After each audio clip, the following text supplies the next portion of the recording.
अल्हम्दुलिल्लाहि वहदा वस्सलातु वस्सलामु अला मन ला नबिय्य बअदा अम्मा बअदु फ़अऊज़ु बिल्लाहि मिनश शैतानिर रजीम बिस्मिल्लाहिर रहमानिर रहीम अलिफ लाम रा तिल्का आयातुल किताबि व क़ुरआनिन मुबीन रुब्बमा यवद्दुल लज़ीना कफ़रू लौ कानू मुस्लिमीन सदक़ल्लाहुल अज़ीम। आज हम 14वें पारे का खुलासा बयान करेंगे। 14वें पारे के शुरू में सूरह हिजर है, मक्की सूरत है। इसमें 99 आयतें और 6 रकू हैं। चूंकि वादी हिजर के रहने वालों यानी कौम समूद का जिक्र है, इसलिए इस सूरत का नाम सूरह हिजर है। वादी हिजर मदीना और शाम के दरमियान वाक़े है। इस सूरत की सिर्फ पहली आयत 13वें पारे में है, बाकी पूरी की पूरी सूरत 14वें पारे में है। इस सूरत का आगाज भी हुरूफ मुक़त्तआत में से होता है और इसकी पहली आयत में कुरान करीम की तारीफ और तौसीफ है। इस सूरत में भी इस्लाम के बुनियादी अक़ायद का इस्बात है। इस सूरत के अहम मज़ामीन ये हैं। नंबर 1, क़यामत के दिन काफिर जब अजाब की शिद्दत और होलनाकी का मुशाहदा करेंगे, आरज़ू करेंगे ए काश हम मुसलमान होते। लेकिन जाहिर है कि उस दिन का ईमान और ईमान की तमन्ना किसी काम नहीं आएगी। जबकि आज उनका हाल ये है, जब अल्लाह के रसूल उन्हें ईमान लाने की दावत देते हैं तो वो उसे मजनून और दीवाना कहते हैं और ईमानी दावत के मुकाबले में इनकार और इस्तेज़ा का वही रवैया इख्तियार किए हुए हैं जो गुज़श्ता नाफरमान कौमों ने इख्तियार किया था। दूसरी बात, कुरान करीम की एक नुमाया खसूसियत ये है, खुद अल्लाह रब्बुल इज़्ज़त ने इसकी हिफाजत का जिम्मा ले रखा है, जबकि दूसरी आसमानी किताबों की हिफाजत की जिम्मेदारी उनके हामिलीन को सौंपी गई थी। यही वजह है कि दूसरी आसमानी किताबें इंसानी दस्त बर्द से महफूज न रह सकीं, जबकि कई सदियां गुजरने के बावजूद हर तरह के तगय्युर तबद्दुल की कमी बेशी से पाक और महफूज कुरान है। कुरान करीम के मौजज़ा होने के पहलुओं में से एक अहम पहलू इसका महफूज होना भी है। इसे महफूज रखने के लिए अल्लाह रब्बुल इज़्ज़त ने इसका हिफ्ज़ आसान कर दिया है। दुनिया का कोई खित्ता ऐसा नहीं जहाँ कुरान के हाफिज ना पाए जाते हों। छोटे छोटे मासूम बच्चे जो अपनी मादरी जुबान में चंद सफ़े का रिसाला भी याद नहीं कर सकते, वो इतनी बड़ी किताब अपने सीने में महफूज कर लेते हैं। तीसरी बात, इस सूरत की मुतअद्दिद आयतों में अल्लाह ताला की कुदरत और वहदानियत के दलाइल जिक्र किए गए हैं। चीख चीख कर अपने खालिक के वजूद और उसकी अजमत की गवाही दे रहे हैं। ये दलाइल आसमानों, ज़मीनों, चांद, सितारों, पहाड़ों, मैदानों, समंदरों, नहरों, दरख्तों, परिंदों की सूरत में हर जगह फैले हुए हैं। फरमाया हमने ही आसमान में बुर्ज बनाए, देखने वालों के लिए उसको सजा दिया। 2 आयतों के बाद इरशाद खुदाबंदी है, और ज़मीन को भी हमने ही फैला दिया, उस पर पहाड़ रख दिए, उसमें मुनासिब चीजें उगाई।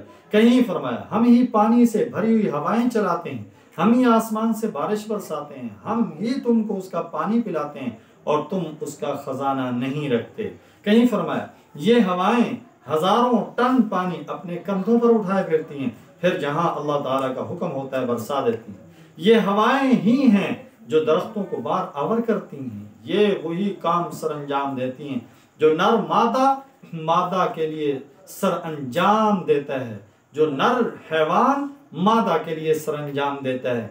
इन हवाओं में नर और मादा के आज़ा और असरात होते हैं जो कि वो एक दरख्त से दूसरे दरख्त की तरफ मुंतकिल करती चली जाती हैं। और इसके बाद तौहीद और कुदरत के तकवीनी दलाइल जिक्र करने के बाद इंसान की तख्लीक की इब्तिदा का वाक़या बयान किया गया, जो कि इस दुनिया के पहले इंसान हजरत आदम अलैहिस्सलाम की पैदाइश की सूरत में सामने आया। आपकी पैदाइश यकीनन रब्बानी कुदरत के मज़ाहिर में से एक मज़हर थी, क्योंकि बेजान मट्टी से एक शख्सियत पैदा करने, जिसे हरकत करने, उठने बैठने, चलने फिरने, सोचने समझने, अनासर को मुसख्खर करने, इम्कानात की दुनिया में आगे बढ़ने की कुदरत हासिल है, यकीनन अल्लाह के कादिर और हकीम होने की बहुत बड़ी दलील है। हज़रत आदम अलैहिस्सलाम का वाक़या एक फ़र्द का नहीं बल्कि पूरी इंसानियत का वाक़या है। जिस वक्त अल्लाह ताला ने हज़रत आदम अलैहिस्सलाम को अपने हाथ से पैदा किए, उनमें अपने रूपों की फरिश्तों को उनके सामने सजदा करने का हुक्म दिया, अपनी कुदरत के असरार और हिकमत के अजायबात उन पर खोले। इन तमाम उमूर में जैसे हजरत आदम अलैहिस्सलाम की तकरीम थी, इसी तरह उनकी औलाद की भी तकरीम थी। फरिश्तों को जब सजदा करने का हुक्म दिया गया, इब्लीस के सिवा सब ने सजदा कर लिया। अहले इल्म के नज़ीर राजे सही कौल के मुताबिक इब्लीस फरिश्ता नहीं बल्कि जिन था, अलबत्ता फरिश्तों के दरमियान रहता था। सजदे से इनकार की वजह से आसमानों से निकाल दिया गया, वो अब्दी लानत का मुस्तहिक ठहर गया। उसने हजरत आदम अलैहिस्सलाम से इंतकाम लेने के लिए क़यामत के दिन तक जिंदगी की मोहलत मांगी और ये मोहलत उसे दे दी गई। ये मोहलत उसने औलाद आदम को गुमराह करने के लिए मांगी थी और अपने इस मकसद का इजहार उसने किसी लगी लिपटी के बगैर कर दिया था। उसने कहा था, परवरदिगार जैसे तूने मुझे गुमराह किया है, मैं लोगों के लिए गुमराही को रास्ता करूंगा और सबको बहकाऊंगा। उसे कह दिया गया, तुमसे जो कुछ हो सकता है कर लो, तो मेरे बंदे उन पर तुम्हारा कोई दाव नहीं चलेगा। अलबत्ता जो अब्दी शकी और फितरत के खबीस हैं वो तुम्हारी इत्तिबा करेंगे और उनके लिए मैंने जहन्नम तैयार कर रखी है जिसके 7 दरवाजे हैं। हर दरवाजे के लिए उनमें से जमातें तकसीम कर दी गई हैं। चूंकि कुरान का ये एजाज है, वो तरहीब के साथ तरगीब, दोज़ख के साथ जन्नत का तज़किरा भी करता है, इसलिए शैतान की इत्तिबा करने वालों के तज़किरे के बाद उन सादतमंदों का जिक्र किया जो अमन सलामती की जगह यानी जन्नत में होंगे। उन्हें ना थकावट होगी, ना कोई तकलीफ होगी, ना परेशानी। उनके सीने एक दूसरे के बारे में साफ होंगे। जन्नत जैसी अमन और सलामती, राहत, इत्मीनान की जगह का जिक्र करने के बाद सूरह हिजर बंदों पर अल्लाह के फजल और एहसान और रहमत का जिक्र करती है। बंदा कितना ही गुनाहगार क्यों ना हो, उसे अल्लाह की रहमत से मायूस नहीं होना चाहिए, क्योंकि अल्लाह सारे गुनाहों को माफ कर सकते हैं। उसकी रहमत उसके गज़ब पे गालिब है। इरशाद खुदावंद या पैगंबर मेरे बंदों को बता दीजिए मैं बड़ा बख्शने वाला मेहरबान हूँ और ये कि मेरा अजाब दर्दनाक है। ये आयत खौफ उम्मीद दोनों मकामात की जामे है। मोमिन के दिल में अल्लाह का खौफ भी होना चाहिए, उसकी रहमत की उम्मीद भी होनी चाहिए। अल्लाह की रहमत फजल और एहसान के बाद हजरत इब्राहीम खलीलुल्लाह अलैहिस्सलाम के मेहमानों का तज़किरा है जो इंसानी शक्ल में नूरानी फरिश्ते थे और आपके बेटे की खुशखबरी सुनाने के लिए आए थे। कहा जाता है उस वक़्त हजरत इब्राहीम अलैहिस्सलाम की उम्र कम व बेश 120 साल थी। अहलिया भी बहुत बूढ़ी थी, बज़ाहिर विलादत की उम्र नहीं थी, इसलिए आपको बेटे की खुशखबरी सुनकर खुशी भी हुई, ताज्जुब भी हुआ। आपने फरिश्तों के सामने ताज्जुब का इजहार भी किया। उन्होंने कहा हम आपको सच्ची खुशखबरी सुना रहे हैं, बस आप मायूस ना हो जाइए।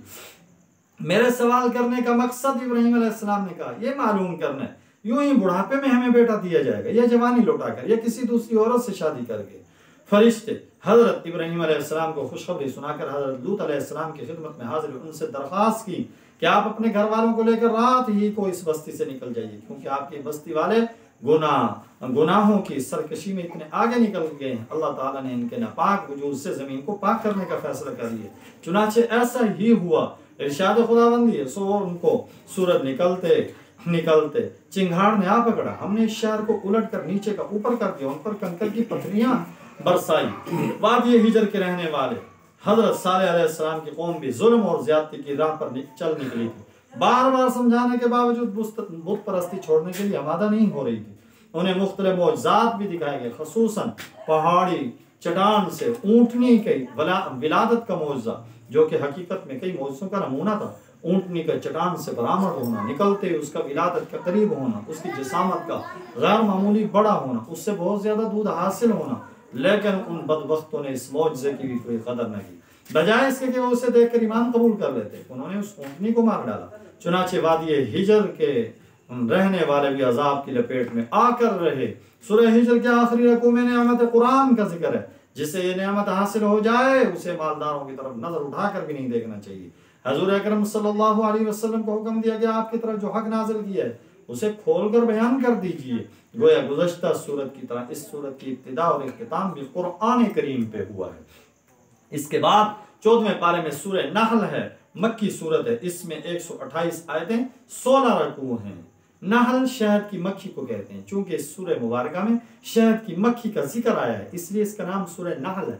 शहद की मक्खी भी आम मक्खियों जैसी एक मक्खी है, लेकिन वो हुक्म इलाही से ऐसे हैरत अंगेज काम करती है जिनके करने से इंसानी अकल आजिज है।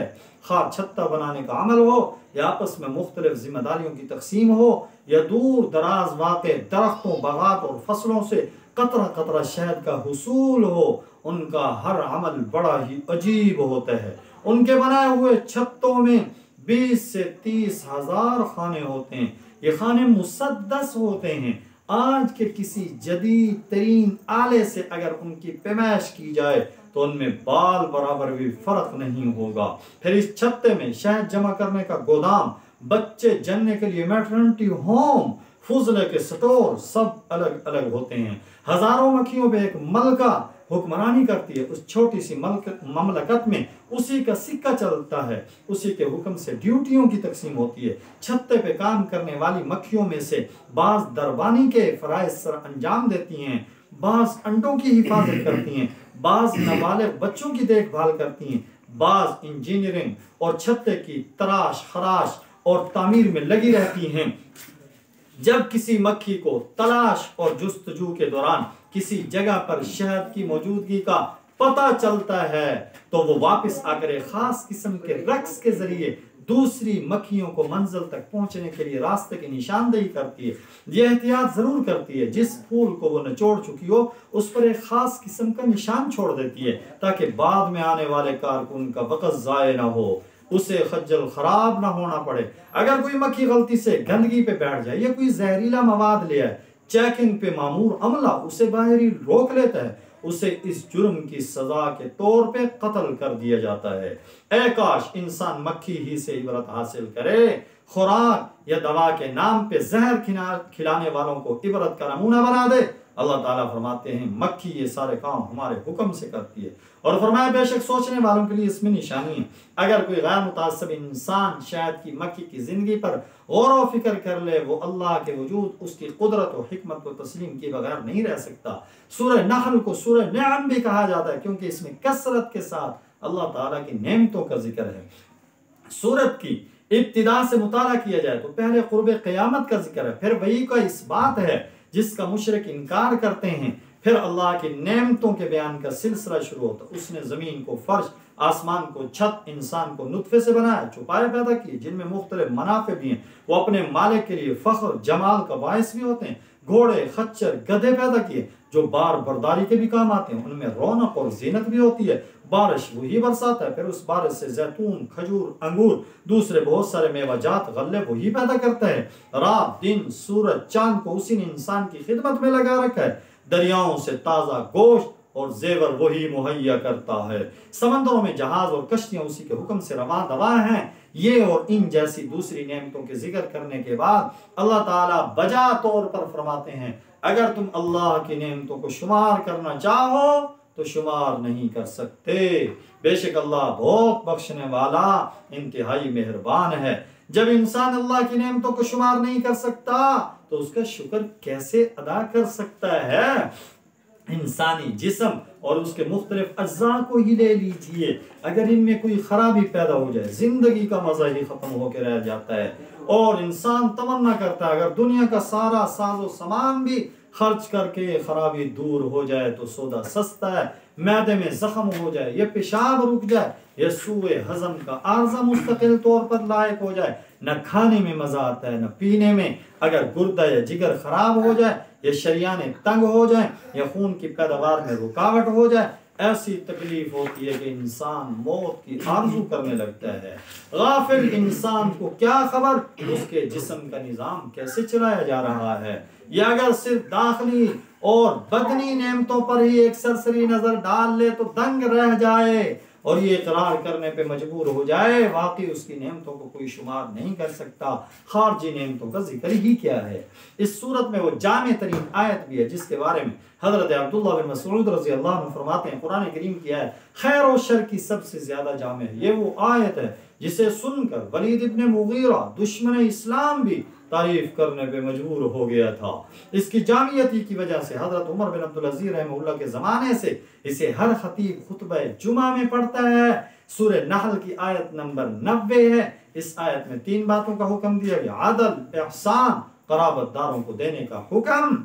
इस आयत में 3 बातों से मना किया गया, फहशा हर कभी कौल व अमल। नंबर 2 मुनकर हर वो अमल जिससे शरीयत ने मना किया है। नंबर 3 बाग हद से तजावुज करना जैसे तकब्बुर, जुल्म, हसद वगैरह, इससे मना किया गया।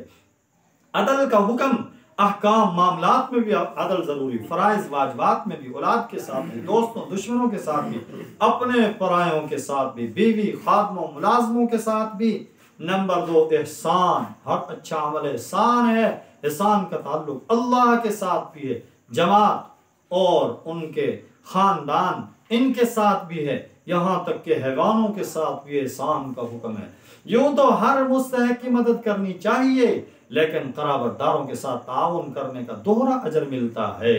फहशा हर ऐसा अमल जिसकी कबाहत बिल्कुल वाज़े हो, वो फहशा है, जैसे जिना है, लिवातत है, शराब है, जुआ वगैरह। नंबर 2 मुनकर ऐसे आमाल जो शरीयत की नजर में कभी हैं, जिनसे तबीयत सलीमा नफरत करती है। नंबर 6 बग़ी ये है इंसान की इज्जत हुर्मत, उनके अम्वाल और जानों पे ज्यादती की जाए। सूरत के इख्तिताम पर हजरत इब्राहीम अलैहिस्सलाम की तारीफ की गई कि वो जिंदगी भर तौहीद खालिस पे जमे रहे। हजूर अकरम सल्लल्लाहु अलैहि वसल्लम को उनकी मिल्लत की इत्तिबा का हुक्म दिया गया, और यह कि आप लोगों को हिकमत मौइज़ा हसना के साथ अल्लाह की तरफ बुलाएं, इस्लाम में पेश आने वाले मसाइब पे सब्र करें। सूरत की इब्तिदाई आयत उन लोगों के जवाब में नाजिल हुई जो आपसे जल्द अज़ाब का मुतालबा कर रहे थे। ऐसे फजूल मुतालबों से आका अलैहिस्सलाम की तबीयत का मुकद्दर होना यकीनी था, जबकि आखिरी आयत में मेरे आका अलैहिस्सलाम को सब्र करने, तंग दिल न होने की तलकीन भी की गई है। लिहाजा इब्तिदा और इंतहा में मुनासबत बिल्कुल वाज़ेह है। ये 14वें पारे का खुलासा था जो आप हजरात के सामने बयान किया गया। दुआ है अल्लाह रब्बुल इज़्ज़त हम सबको अपनी नेमतों का शुक्रिया अदा करने की तौफीक नसीब फरमाए। रब्बुल इज़्ज़त फ़लस्तीन और गज़ा के मज़लूम मुसलमानों की मदद नुसरत फरमाए, जालिम को हिदायत दे, और अगर उसकी किस्मत में हिदायत नहीं है तबाह व बर्बाद फरमाए। व आखिरु दावाना अनिल हम्दुलिल्लाहि रब्बिल आलमीन।